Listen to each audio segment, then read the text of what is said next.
Assalamualaikum warahmatullahi taala wabarakatuh. Saya Zulkhairi bin Cik Mamat, matrik nombor 249482 akan membentangkan tajuk tugasan kumpulan kami iaitu isu konflik keluarga dan penyelesaiannya.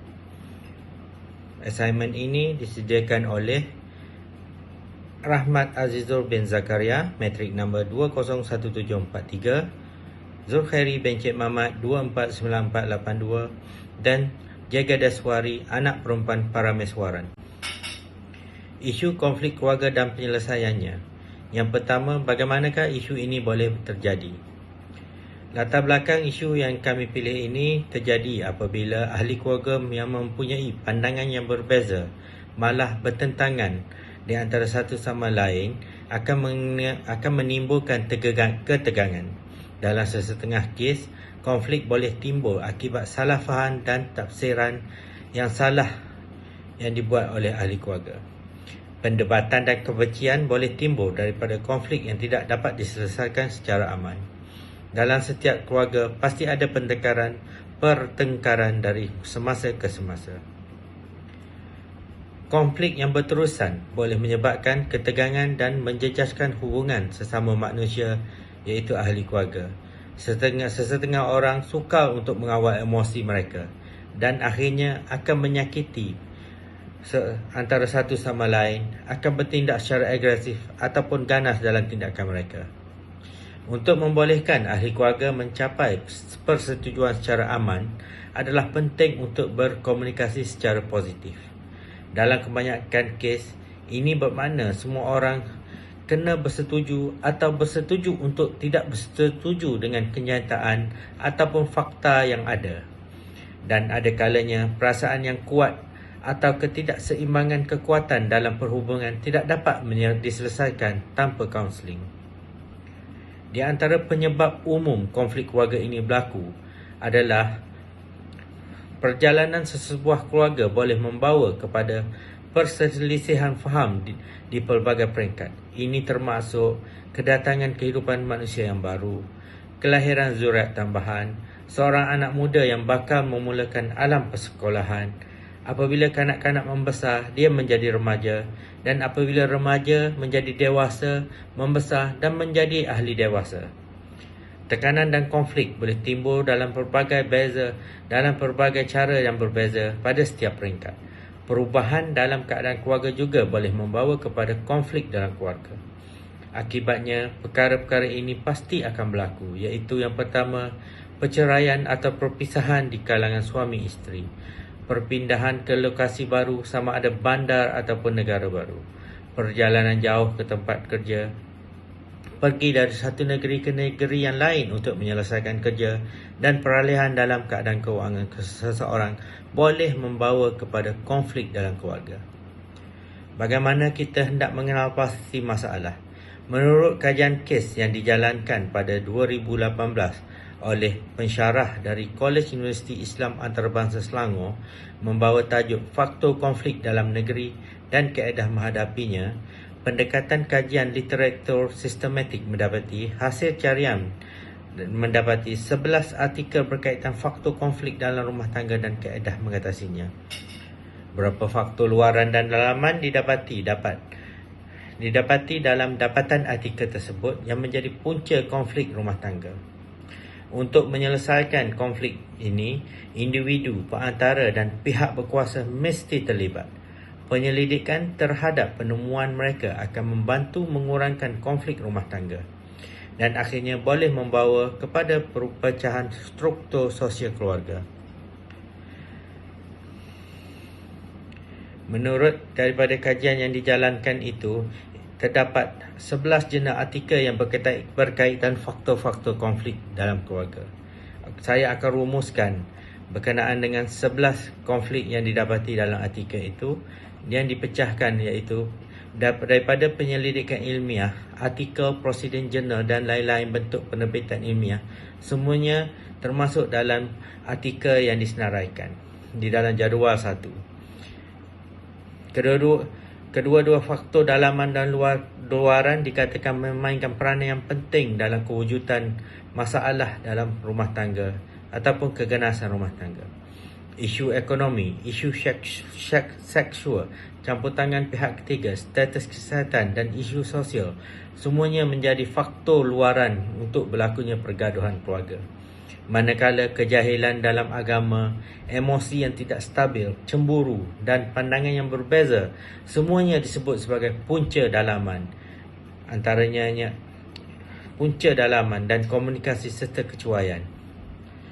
Daripada 11 artikel tersebut, 45% mengatakan bahawa isu ekonomi adalah punca konflik keluarga yang paling kerap berlaku, manakala 36% menjelaskan kekurangan ilmu agama menjadi salah satu faktor dalam perpecahan keluarga, dan juga 36% pula dirumuskan berkaitan dengan isu seksual, isu emosi, dan 27% pula adalah perasaan cemburu.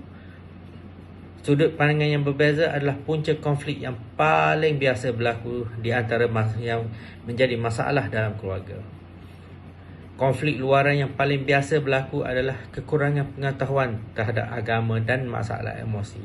Manakala punca dalaman yang paling biasa juga merupakan penyumbang penting dalam menghadapi konflik dalam keluarga.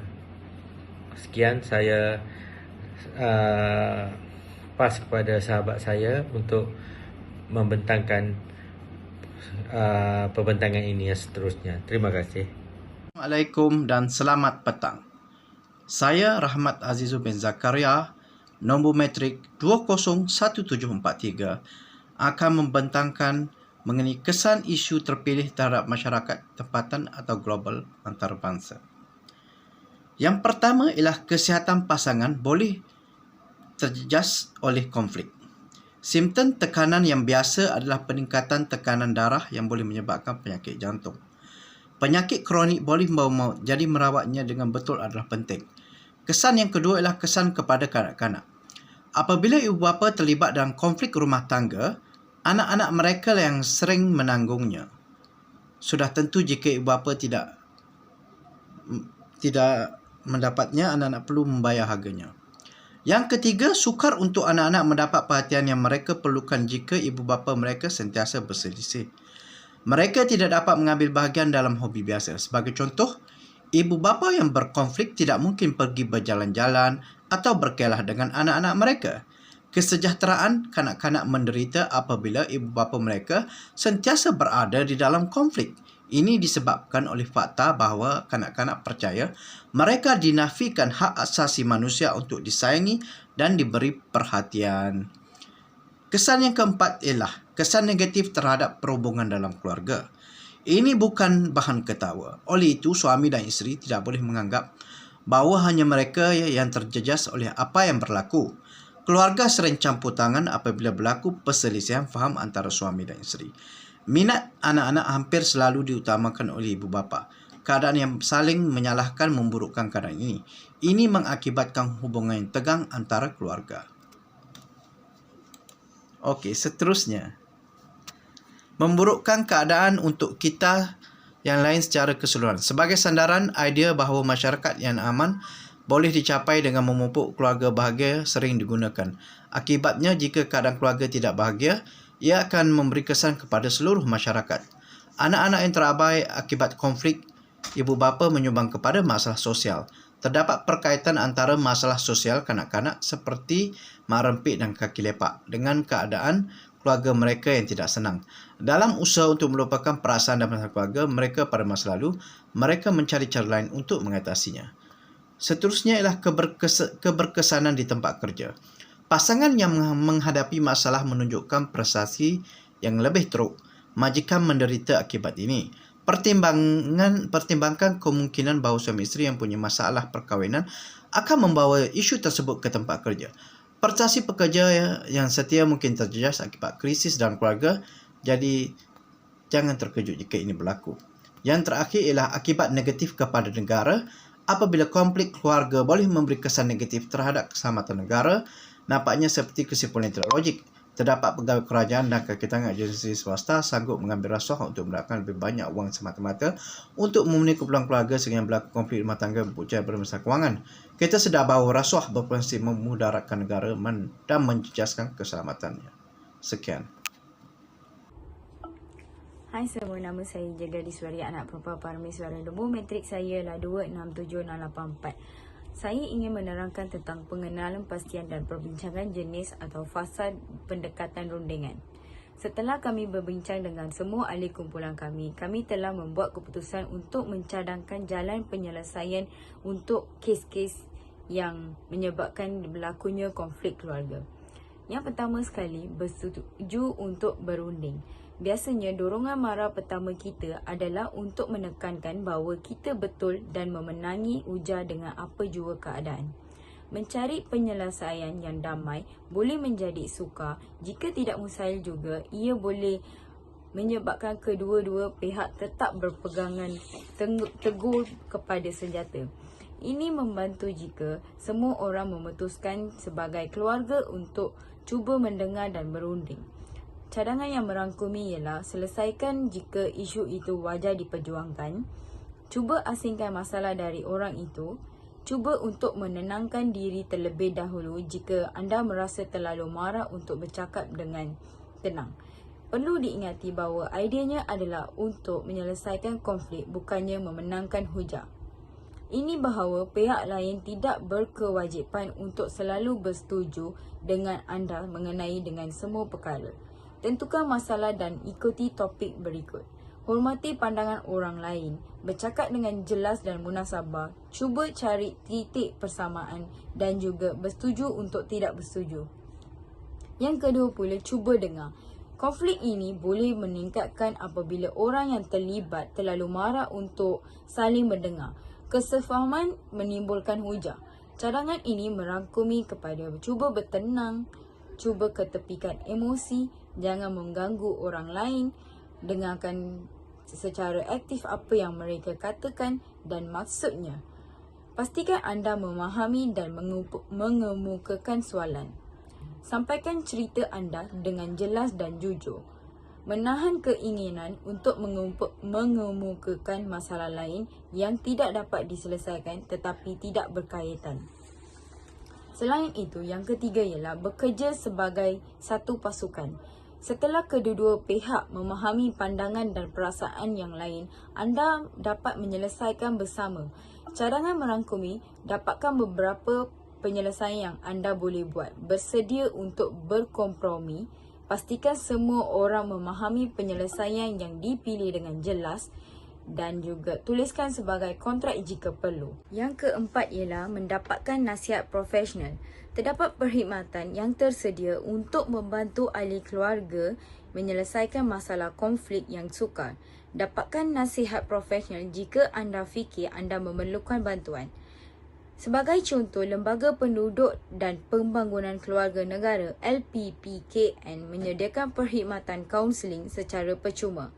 Peranan kaunselor di LPPKN adalah untuk membantu klien yang mempunyai masalah kesihatan, emosi dan mental untuk mendapatkan gambaran tentang pemikiran dan perasaan mereka sendiri supaya mereka boleh membuat keputusan dengan lebih baik dan menangani masalah mereka. Yang terakhir sekali, kesimpulan. Konflik boleh berlaku apabila ahli keluarga mempunyai pandangan yang berbeza ataupun kepercayaan yang bercanggah. Daripada 11 kajian jurnal mendapati faktor ekonomi merupakan peratusan yang tertinggi yang dinyatakan sebagai faktor yang menyebabkan konflik, manakala faktor kurang pengetahuan agama dan masalah merupakan faktor dalaman tertinggi yang menyumbangkan kepada berlakunya konflik dalam rumah tangga. Konflik penting ditangani dengan segera, terutamanya apabila ia berlaku dalam rumah tangga. Ini bagi mengelakkan berlakunya masalah yang lebih serius seperti perceraian yang mengakibatkan keruntuhan sesebuah keluarga. Penyelesaian yang damai bergantung pada perundingan dan penghormatan terhadap pandangan orang lain. Dapatkan nasihat profesional jika anda fikir anda memerlukan pertolongan. Itu saja daripada kami. Sekian, terima kasih.